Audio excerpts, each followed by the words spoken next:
we have 640 employees out here for the city of Roswell, and I'm the city manager, Joe Nebb. I got my slide up there that says Joe Nebb, city manager, but with 640 employees, and we're scattered throughout the entire city doing our jobs and everything, the hard part is that as the way the structure works, we have a 10-member city council, we have an elected mayor, so those are the elected body that help set policy and everything that we do. It funnels right through the city manager position and then back out to you as staff.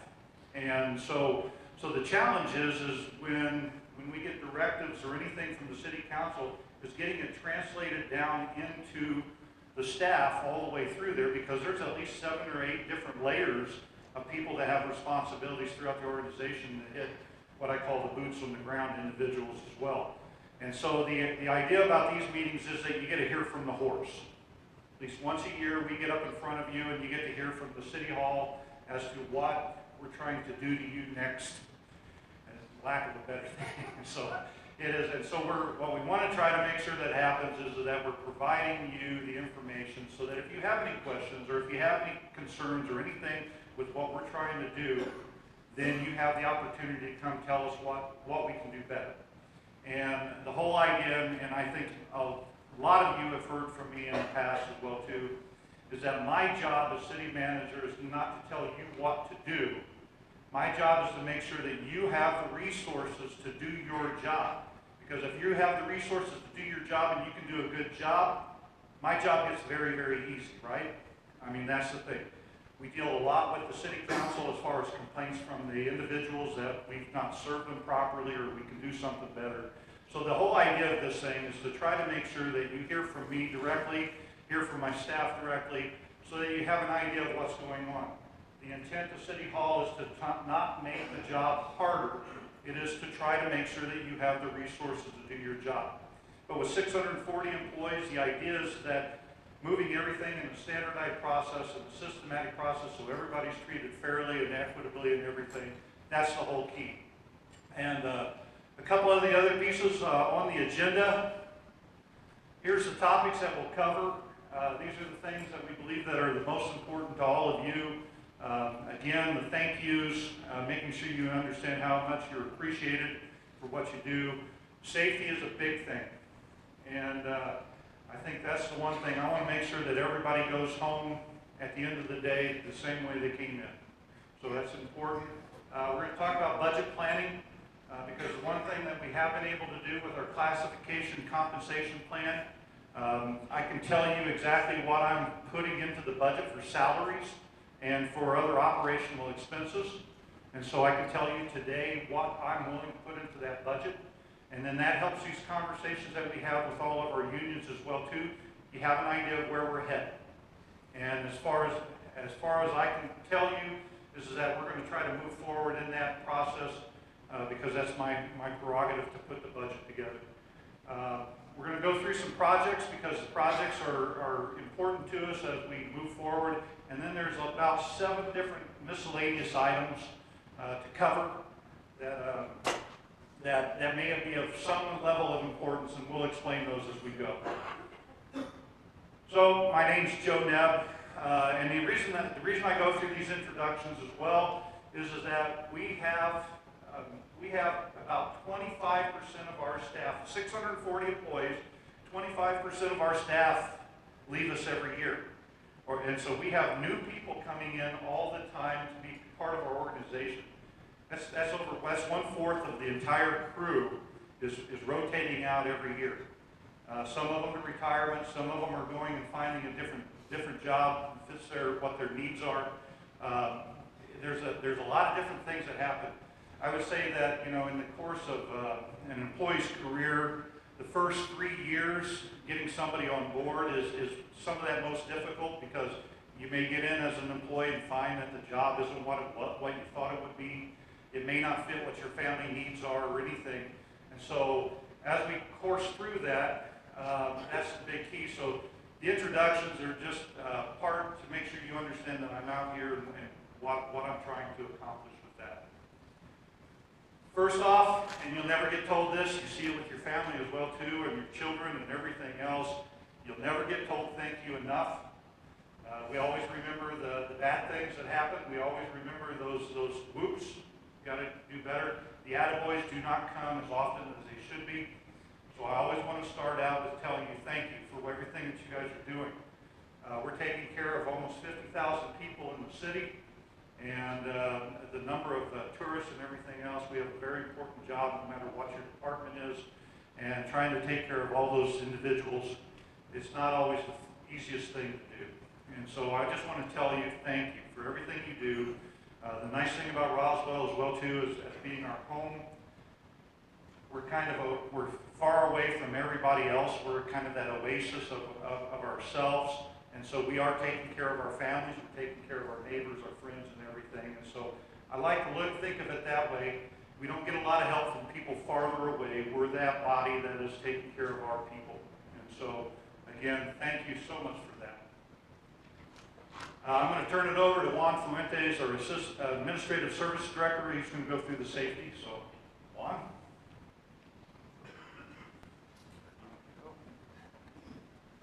Thank you, Joe.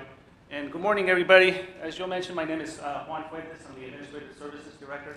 I've been with the city for about going on 1 year. So it's been a pleasure to work for the city and meeting some of you all. Just as a side note, this will be my very first time I speak to a group this size. So bear with me, but so I want to kind of just go through two very important areas for the city for us. Is that one is going to be obviously safety, as Joe mentioned, that is very critical and for all of us, and also the workers' comp.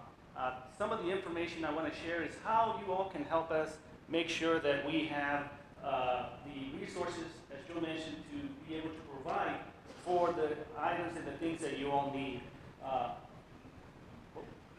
Okay, so one of the things I want to go over with you all is some of the trends that we've been seeing. And that is in regards to property incidents. As you can see in 2018, about this time period, we had about 51 incidents. And at the same time, at this time period, we have about 92. So that is a trend that we're seeing that is trending up. The cost per incident, as you can see there, it's about $2,900 back in 2018, and now we're seeing about $1,600. Again, the average is a lot less, but because that ties into the number of incidents that we're having. This is kind of just to show you all a visual of the same information about the trend for both 2018 and 2019. So every year as we have these incidents, our goal obviously is to kind of investigate and look as to what is the cause of some of these incidents and to be able to prevent them and find solutions to be able to minimize every year and have a trend that goes down. And the reason for that is because there is an effect to all of us, and that impacts us in our insurance. And I will show you in a bit how what the cost it is on some of those.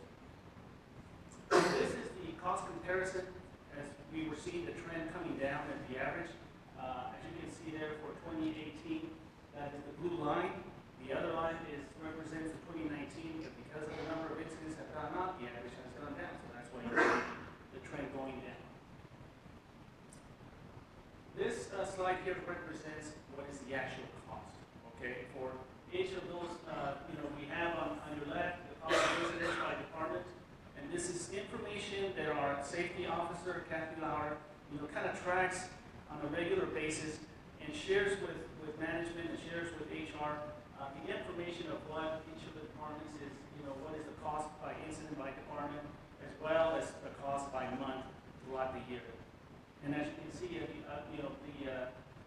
obviously, depending on the department, there's more activity, there's a different type of activity that you will see more incidents, whether it's environmental sanitation, and of course, they have a lot of collections that are in alleys that sometimes that lends itself to being more prone to some incidents occurring. Nevertheless, there are issues that we have to address. Year to date, as you can see here, again, it shows another similar pattern, is that we start seeing a lot of the incidents with the departments, sanitation being one. Obviously, we understand that for police, that is because of the nature of the business, we will see a number of incidents every year just because of the type of job they have. But again, this kind of gives us the information to start looking into that department and seeing what do we need to do to be able to better address some of these issues. and hear back from staff as well to see maybe are we not providing the right resources or we need to do something different. So what is the impact on some of these incidents? And what I want to show here is in regards to the safety training, okay? And we are insured by the New Mexico Self-Insurance Fund, and it is an organization that insures a lot of the municipalities throughout the state, provide our general liability, our workers' comp, and our property. And so one of the requirements that they have is that they want us to have these number of hours of training. As you all are fully aware, every month, Kathy will send out a notice saying, you know, here's a training coming up, please sign up, because everybody has a certain level of hours that they need to meet. Because this issue that we're dealing here is not just an isolated issue with Roswell, it is an issue that is addressed throughout the state with other municipalities that New Mexico Self-Insurance Fund has members. So they are required, every member and their employees, to meet a certain number of hours. As of October of 2019, as you can see there, we are only at 11%. That's 41 of the required 452 that need to have the required training hours. And here we are coming up to the 6-month mark. So I want to please kind of encourage you all to please, plan ahead, take the time to attend those trainings. And the reason for that is because what that represents, if we meet our obligation, then that means that we could see a savings, which in turn is a savings for all of us. This last year we got a credit of $167,000. That's a lot of money, because that gives us the opportunity to have that much more money to be able to include in the pool and be able to provide the resources. So we want to make sure that every year we don't miss the mark because we missed maybe 2% and we don't get that credit. So it's very important because that's your money as well. And I can tell you every year we have all the resources necessary to be able to provide the things that we need to address, whether it's salaries, whether it's equipment. So this really does help in making sure we have those resources. I want to also kind of put a plug for the safety committee, that it is a committee that meets on a regular basis. Kathy Lauer is the staff liaison that addresses that committee. And again, this committee is to promote a safe working environment for staff and the general public by creating, maintaining an active interest in safety for each city employee to assist in the overall effort to minimize the frequency of accidents throughout the city and to identify corrective measures needed to eliminate and control safety hazards. So we do encourage you all to participate. If you don't know who the members are, please reach out to Kathy or reach out to our HR department. They can let you know who those members are, even if you want to send them a little, just a FYI note or an email. But we want to hear from you.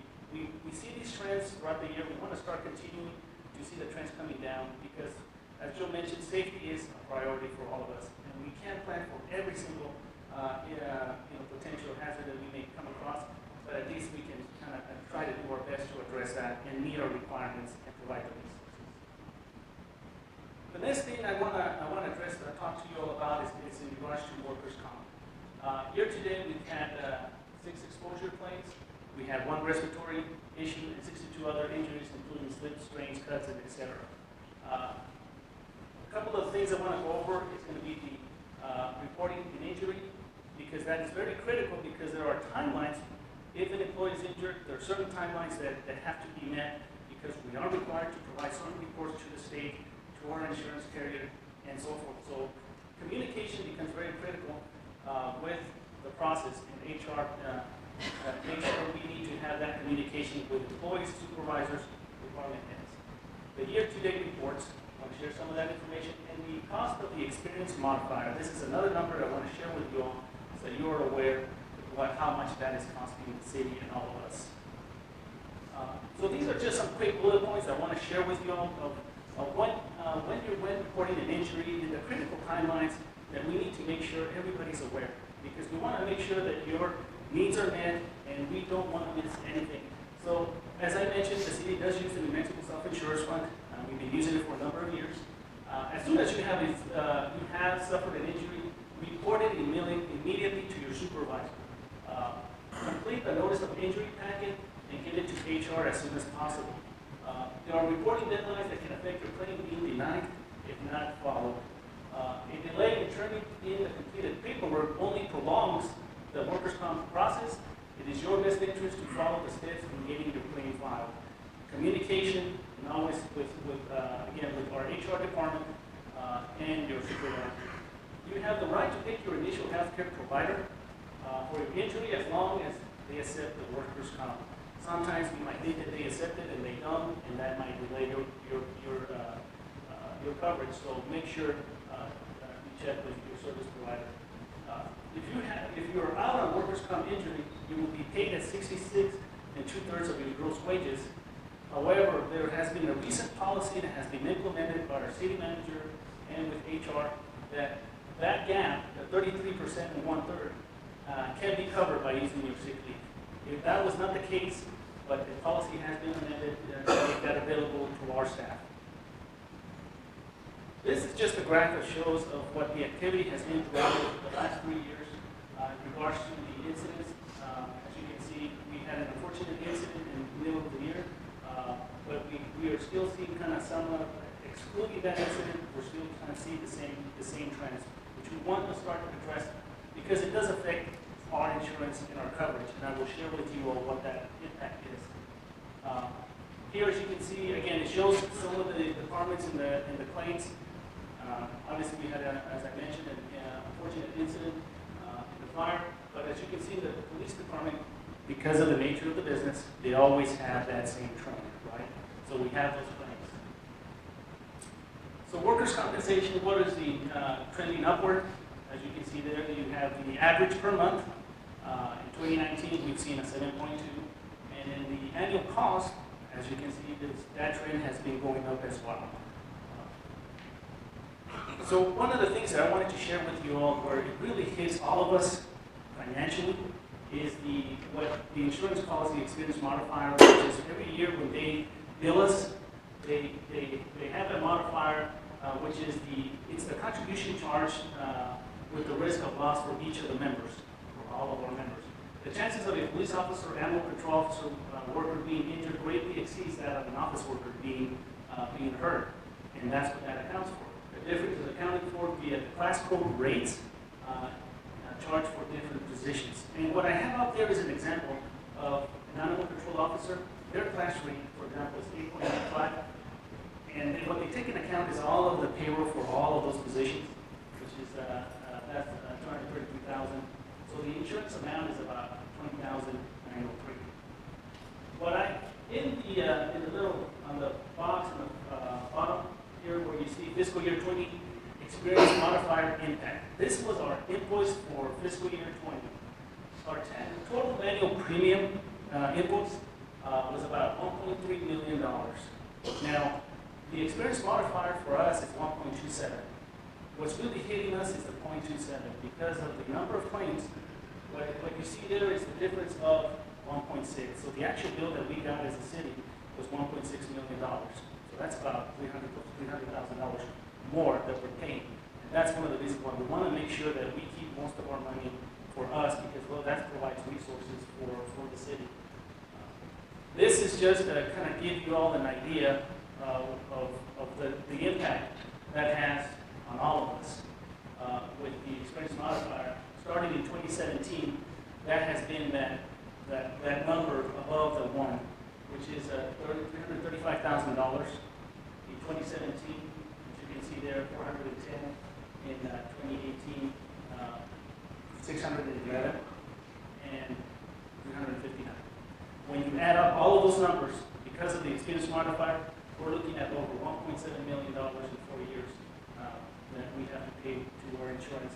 And that represents resources that we can use for ourselves, for you all to provide the resources. So we understand it's going to be, we have to work on this, but this is where you all can help us address that and making sure that we do whatever we can to provide a safe environment. So it becomes critical that input from you all, being involved with the safety committee and making us aware of some of those things that we need to address. We want to provide the resources.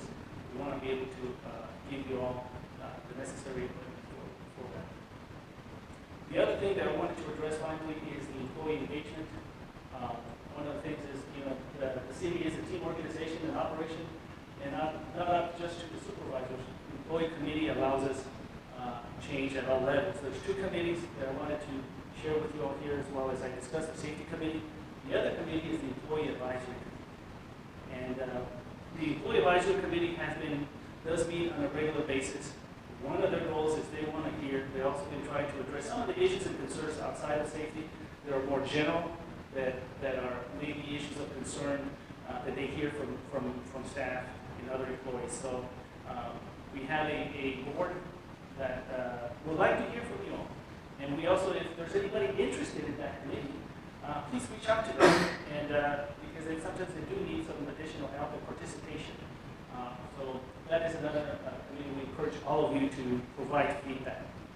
If anyone is interested, again, just please let us know.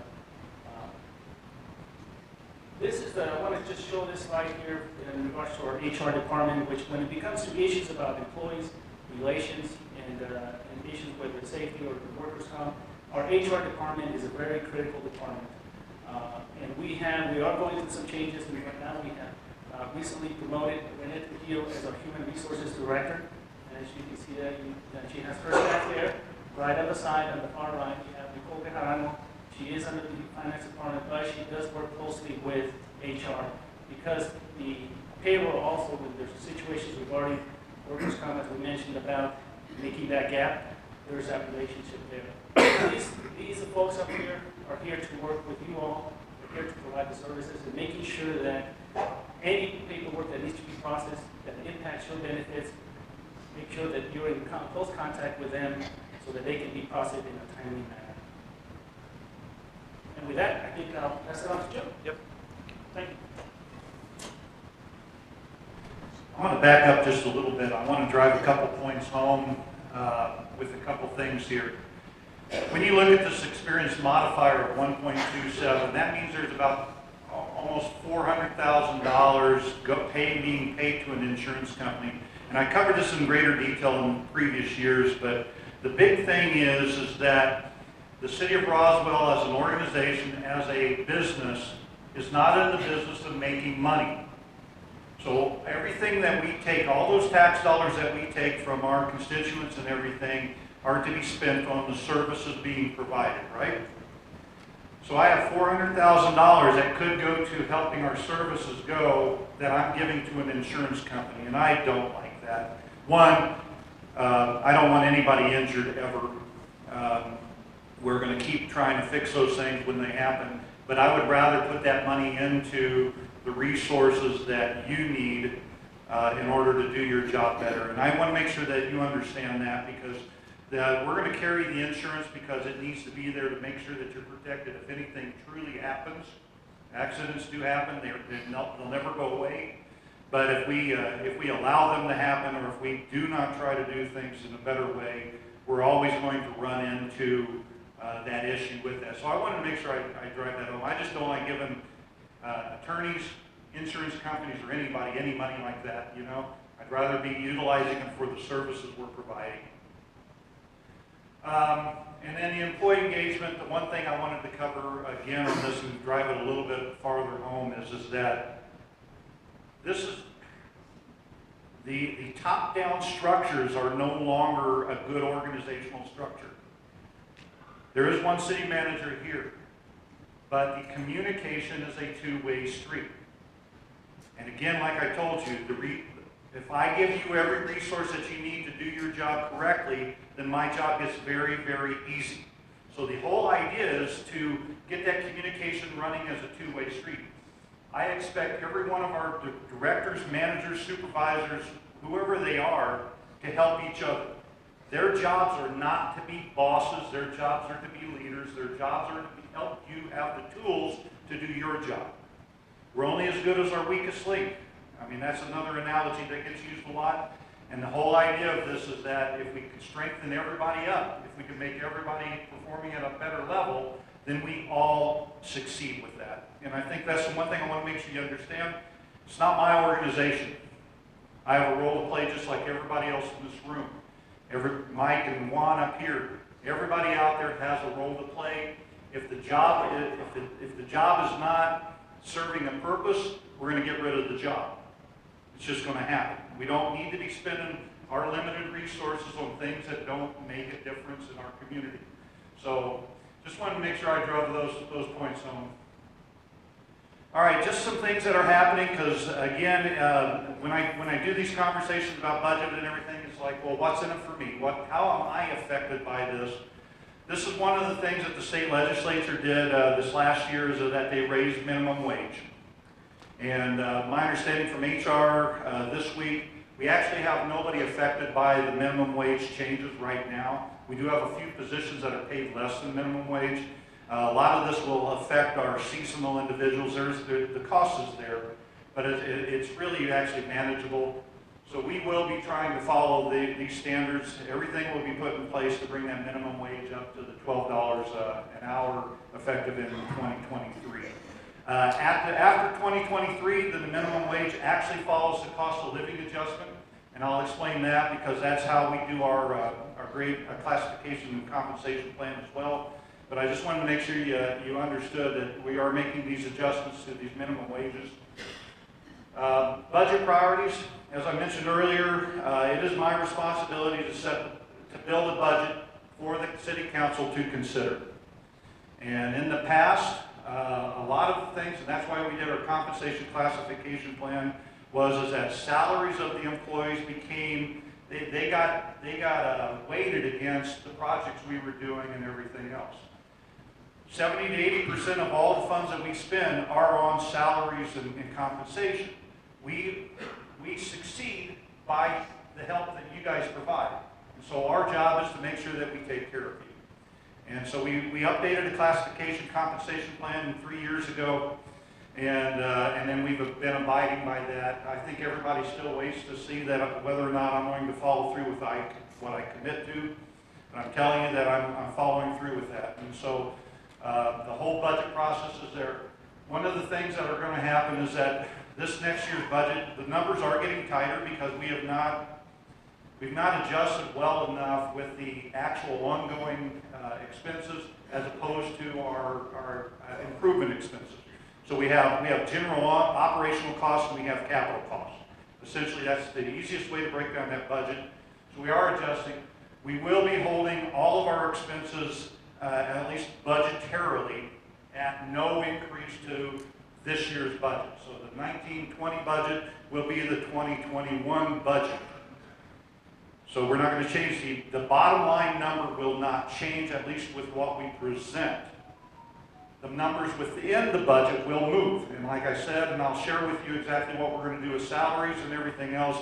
So salaries are going to go up, utility costs go up. That means something else has to come down in the budget because the bottom line number is going to be held there. We will continue the compensation plan. We are still working on consolidating project funds and plans. We actually have one document now of all the projects that we're aware of, all the improvements that anybody has thought of to whatever level. There's almost $550 million of projects to get done, and that's a big number. But the neat thing is that we spend $60 million a year on projects, and that means we could get all that $550 million of projects done in 14 years, which is a lot smaller work. It is really focusing our attention and trying to get things completely done as we move forward. So it's kind of interesting with that.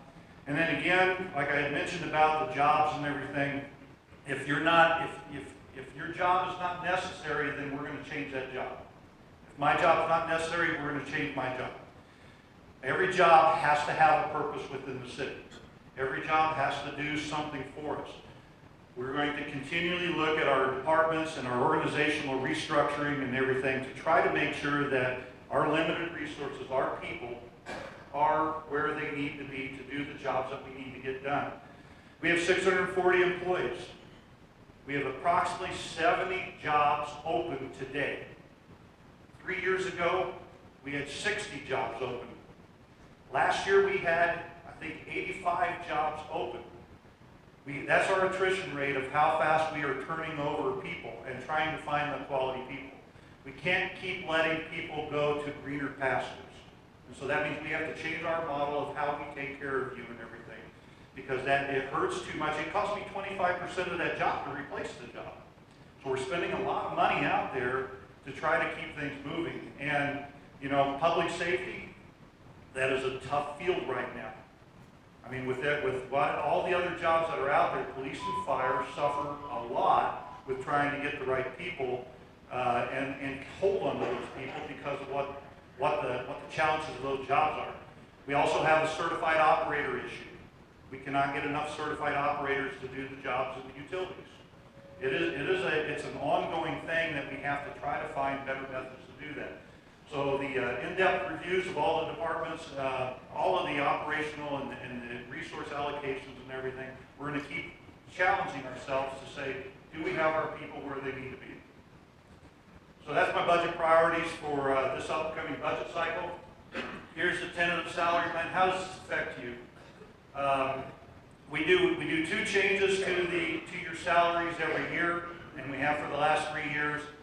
In July, once the budget is approved, we do a scale adjustment. So if you know anything about our salary schedule, is that everybody is graded. So there's from 1 to 120 grades. I think we're down to 112. We've tightened up that top end. So there's grades 1 through 112, and then there's steps from 1 to step 20. And so we try to recognize the step increases are actually kind of that merit. Thank you. It just moves. You move along the scale. We do a cost of living adjustment each year, because the whole idea is, and I will say that that's where Roswell was struggling as well too, is that we were not keeping up with the Joneses. And I mean, Carlsbad and Hobbs, they have a lot more GRT, the gross receipts tax and everything. They get to spend a lot more money because of the impact of the oil and gas with them. And so our dollars come a little bit differently. But the whole idea is that we have to keep up with all of this as we go through that, so that we do a scale adjustment. So while we're keeping up with the Joneses, we have to move that scale. Otherwise, these jobs fall out of whack with what everybody else is doing. That makes sense for everybody. We don't want them to fall out of whack, because every 5 to 7 years, and you see it at the bottom there, the discussion on starting a new market study. Every 7 years, 5 to 7 years, we're going to do a market study. We go out and we compare ourselves against 15 other communities around us to make sure that all of our salaries are within range of each other. Because we don't want to lose our people to everybody else, and we want to hold on to them here. So we're going to probably do that market study starting next year. We'll be talking with the unions about that as well, to make sure that everybody understands what we want to try to accomplish with that. So we adjust in July with the cost of living adjustment. According to the Social Security office and everything, it's a 1.6% change. And so in July, the scale will change. You will see a 1.6% change in your regular salary because of that. Keep in mind that and I've said this in the past as well too, I do not consider a cost of living adjustment an increase in money that I've provided you. The cost of living adjustment just means that inflation went up. And so I'm trying to keep up with the inflation and keep everybody's salary there. That keeps you kind of whole.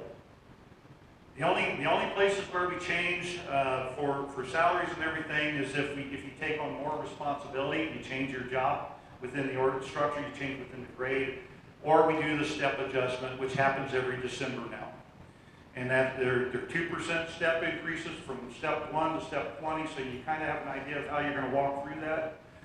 It creates a minimum maximum. So next year, you should see a 3.6% increase. That's how I will build the budget.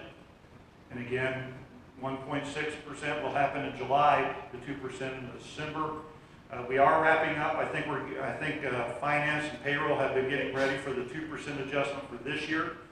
Last year, the cost of living adjustment for insurance was 2.8, so we did a 4.8% adjustment in the scale. I want you to understand that because, again, we try to systematically attack everything, standardize things, because we're trying to treat everybody fairly and equitably. And so those are what I anticipate. This is what I guarantee that I will put into the budget, and this is my promise to you. In order to follow through with what I've committed to, because I'm trying to keep the salaries there. You'll never be able to pay everything that you're worth. I believe that the system doesn't allow it. Government is worse for it than any other industry sector out there. but we're driven by the amount of money that we can take from ourselves through tax dollars.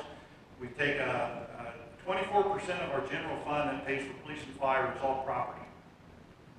And our whole city is about $750 million of value. And so that goes into all of those things that are in the general fund. A majority of our budget outside of the utilities and everything, a majority of our budget is gross receipts tax. And that's the sales tax that's out there that people are paid for goods within the city. So the more you shop in town, you're actually paying your own salary whenever you shop in town, and you're paying those sales tax. So keep that in mind as you think about yourself being a part of this community.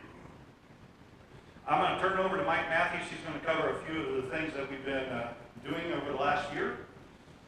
Good morning, everybody. Like Joe said, my name is Mike Matthews. I've been with the city for about 34, 35 years now, and had the pleasure of doing that. What a great experience it's been for me and my family. I'm pleased to still be here and talk to you about some of the projects that we completed last year. I think it's good every now and then that we take a look back and look at our accomplishments, and then look to the future to see what we have on the horizon that we're going to be doing. So.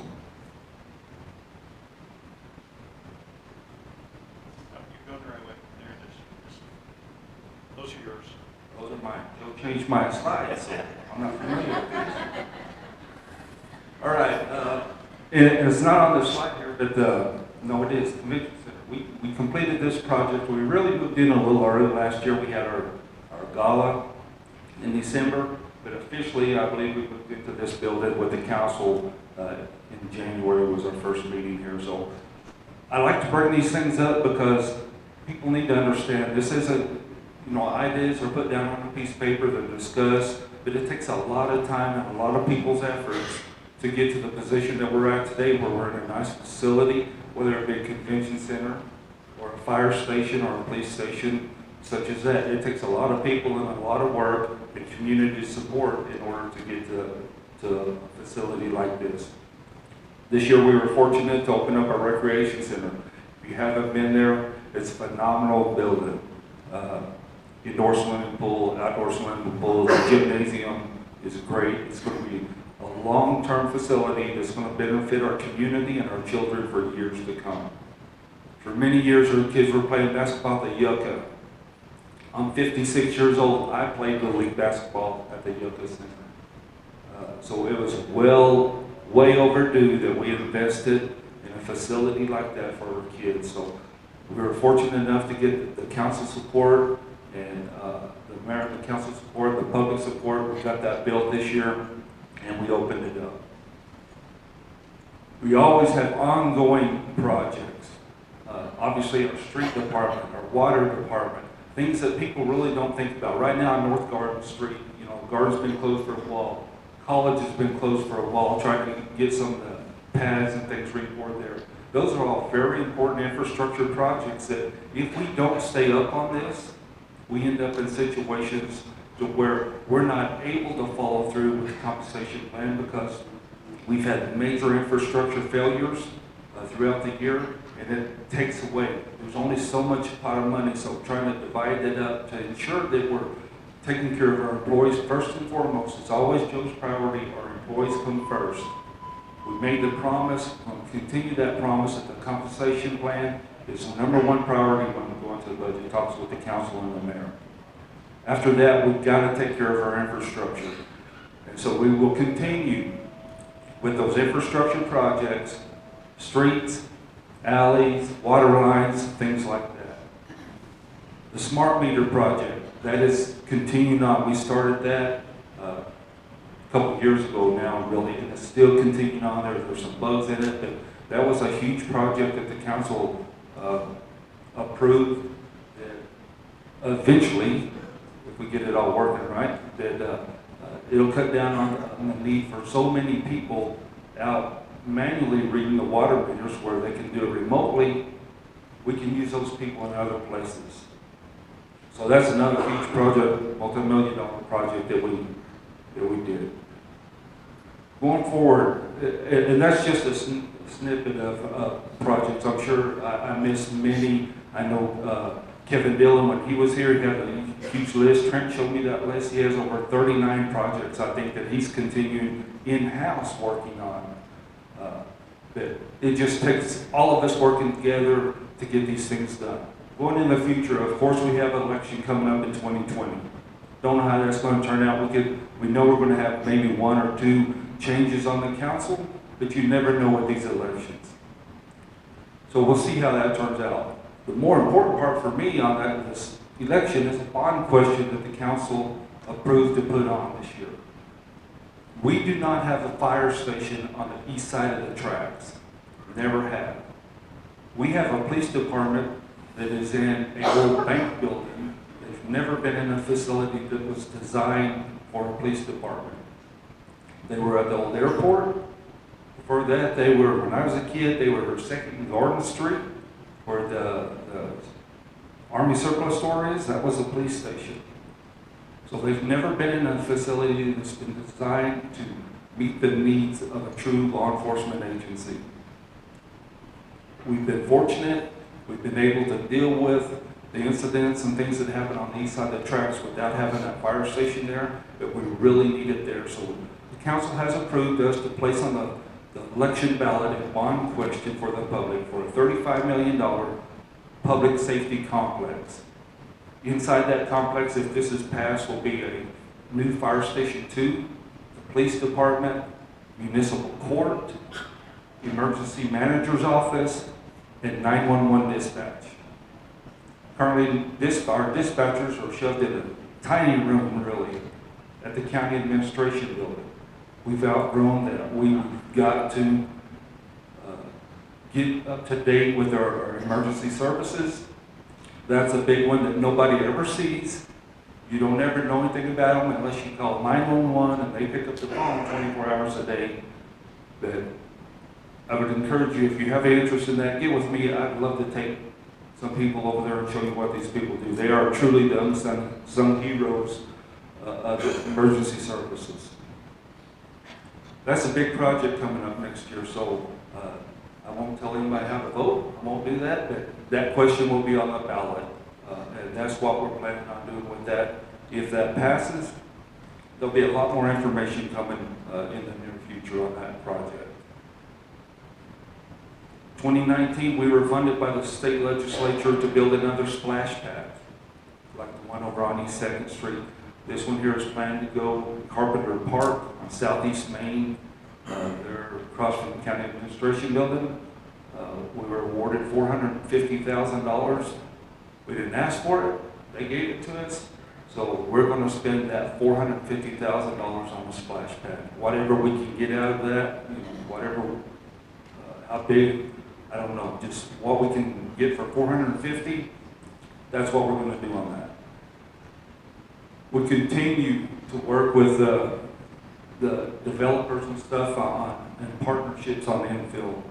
We had a housing summit this week in this room right here with many realtors, contractors, and bankers from the community to try to address some of the issues that we may be seeing with oil and gas in the near future on housing shortages. We have a lot of, with our clean and safe programs, where we go out, houses are identified as dilapidated, and we go through the council process of resolution. We get those condemned. If the owners don't take care of them, the city goes in and removes that house. We have a lot of vacant lots throughout our city, and trying to get those back in the hands of a builder or somebody who can build a new house on that property is a big deal. There's never going to be more property. It's very difficult to annex in property, so we got to get the best use out of the property that we have in our city. And I think one of the big ones is that infill. So we're working real hard on that to try to get these developers or get this property back into the hands of somebody who can build a house on these properties. We will continue, like I said earlier, our infrastructure projects throughout the year. That's never going to go away. We cannot take the chance of putting things like that behind. But one of the big ones that most people may not know about that I didn't add to this list is the council approved our city engineer department, water department's working. We're replacing the big red, white water tower out at the Air Center that everybody's familiar with, checkerboard type. We're building 2 new ones like that, one on each side. But they won't be the round, they'll be or not like a ball on a tee type. But they'll have one on either side. They'll have the city logo on the side of them, very sharp looking water tower. So we'll have 2 of those out at the Air Center. I think it's about a 3-year project to get both of those built up and running. We will continue our partnerships with organizations in our community. I mean, this isn't, it's our city, but we all as a community need to work together. I've been fortunate over the last several months to work with several of the animal rescue groups to redo our ordinances and stuff for our animal control. I think the biggest thing that did, other than getting a new set of ordinances for animal control, was build that partnership with these organizations. We're constantly getting calls from churches, different places like that wants to partner with the city, do things for our employees, and we encourage that. We want them to come in, we want them to be a part of it because it's their city, it's our city, and the closer we can work together, the better off we're going to be. Oil and gas, I just put that up there because that's been a big conversation here lately. I'm sure we've all heard 1,000 different rumors going around about how they're coming in, they're going to take over, it's going to be another Carlsbad. We're going to do our due diligence. We need to plan for things. We don't know if it's coming or not. If it does, we need to be ready for it. We need to look at our opportunities. If this does happen, how are we going to handle that? So we're constantly having these discussions on different things and different services that we provide. If we open up a whole new housing development, how's that going to affect our sanitation? How's that going to affect our water department, emergency services, everything that's involved to run a city? Most people give it no thought every morning when they get up and turn on the faucet or flush the toilet, that there's a lot of people behind the scenes that's keeping that service functioning, and that's all the people in this room. So that's all I got. I appreciate every one of you. My office is at City Hall. Joe probably said here, he always says it when you have open door. Please, if you have issues or concerns, or if you have ideas, come by and see us. We'll be glad to talk to you. Thank you, guys.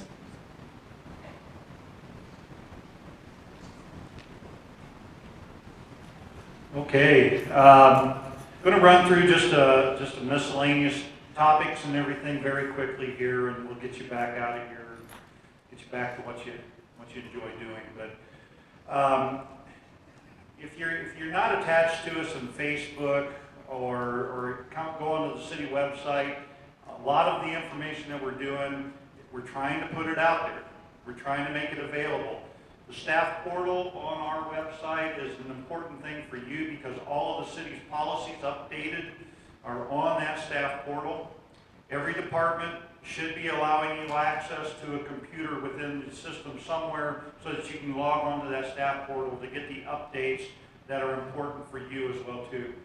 And the reason that this is kind of our back door into where those policies are, because I really hope that I meet twice a month with our department heads, and we're hoping that that information flows down to you in the same way that I presented it to them.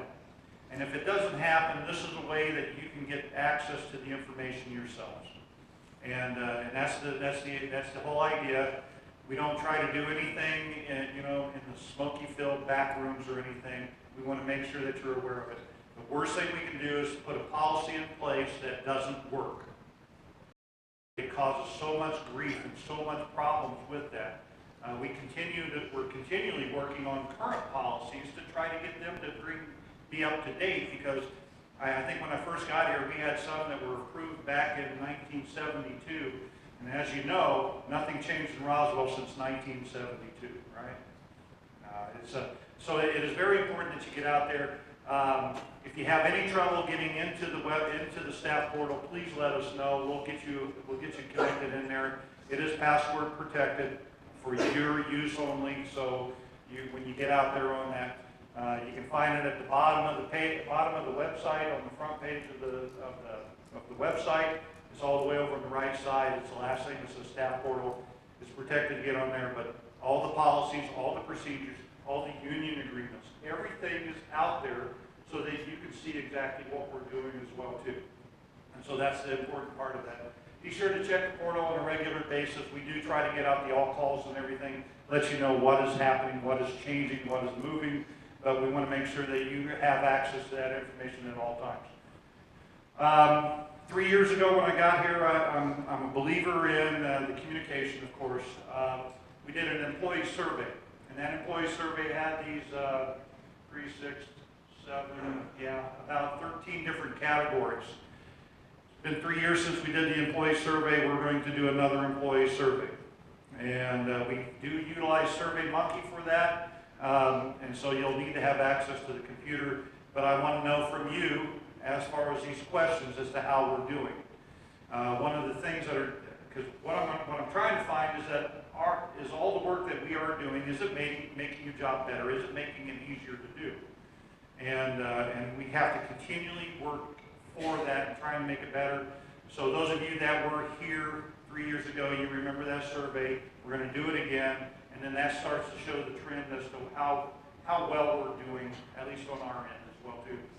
We also are going to be sending out the next citizen survey. So in the first year I was here, we did an employee survey and we did a citizen survey on all the services that we provide, and we sent it out in the utility bill. So everybody that was a utility bill customer had the ability to fill out the survey and tell us how we're doing for each one of our services. And it's about a 20-question survey, and we got a lot of good information we learned in there. Which departments are viewed favorably, which ones are not viewed as favorably. We know that streets were one of the biggest infrastructure, repairing potholes and everything else was one of the biggest issues we had. And we've been working in the last 3 years, we've been working on trying to figure out how are we going to tackle street repair. And so it's time for the citizen survey as well too. So we'll put that out there, and then we'll find out how we've been doing as an organization with the view of our public. So I mentioned the shop local, and again, every dime, every dollar that you spend in the city, part of that money comes back to the city, part of it pays your salaries. So every time you shop at a store in town, shop locally, it truly helps. You can kind of see, I pulled this one off of Google. An independent local store, for every $100 purchase, there's $47 back that stays in the community, and that money keeps moving through the community. When you buy on Amazon, and I do like to buy on Amazon when I can't find it in town, but less of that money stays here. I know the legislature's looking at the internet sales tax and everything and trying to figure out how that money can come back in there, because if everybody buys online, it's going to kill the downtown. Businesses will not be able to survive very well. The nice thing is that it doesn't affect restaurants as much as it does, but all the little trinket stores and everything else that are important. So in-town chain stores, places like Chili's and those type of businesses, some of that money stays here, but a lot of it goes out as well too. And so just make sure you shop locally. Pay your salary, because that helps. I did an analysis at one point in time, and I always state that 40% of every dollar that we give to an employee, it goes back into the economy. And so the idea is that we're strengthening the economy by taking care of you. And so it's very important for our elected officials to understand that as well too, the public. Get involved in the community. A lot of you are involved in different organizations because of your kids, because of everything that is going on in the family. Get involved, because that's very important. Because you work for the city, you live in a fishbowl. You would not believe how many phone calls we get at City Hall about somebody stopping at the gas station to buy a pop, right? Or whatever is happening. We hear this information all the time, and it's always usually slighted a little bit based upon the viewpoint of that. Being involved in the community, helping build the community from that social aspect is very, very important, and it shows our commitment back to our community as well too. So there are some ways to get involved, and we'll put this presentation out on the website as well, so that you can kind of look at these things. But get involved, stay involved, do what you can for that, because You know, just saying hi to your neighbor actually helps as well too. Reminding them that they're there. Because it's really funny as well too, is that when we have a complaint or when there's a concern that a citizen has, if they know you're a city employee, it doesn't matter if it's your department or not, they're going to ask you first because of the comfort level.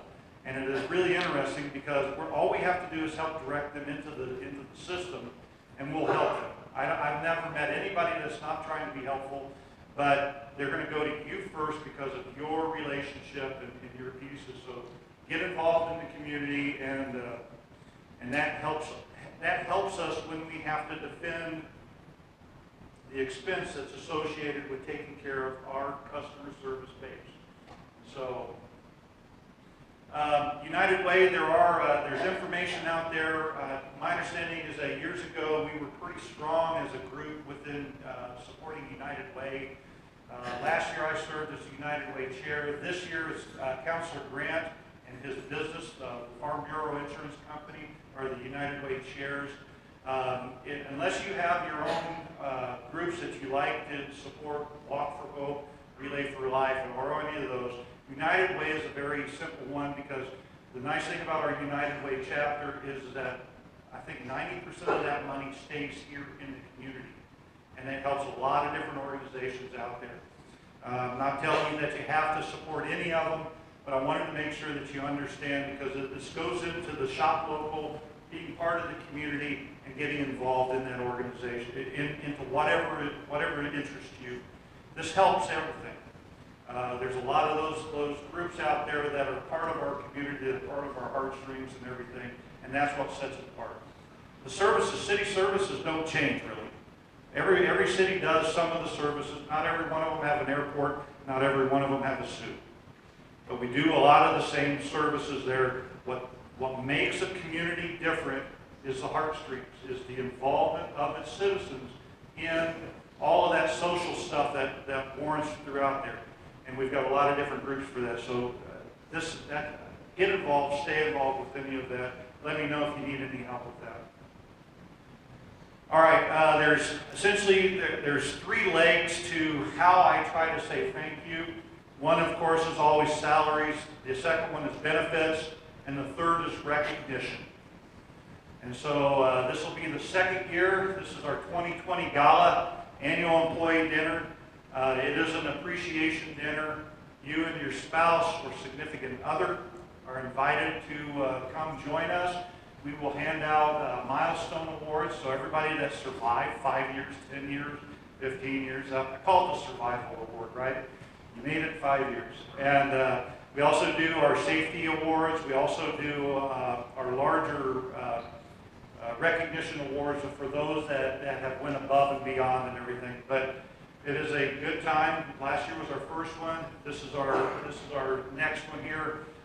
You and a guest are invited.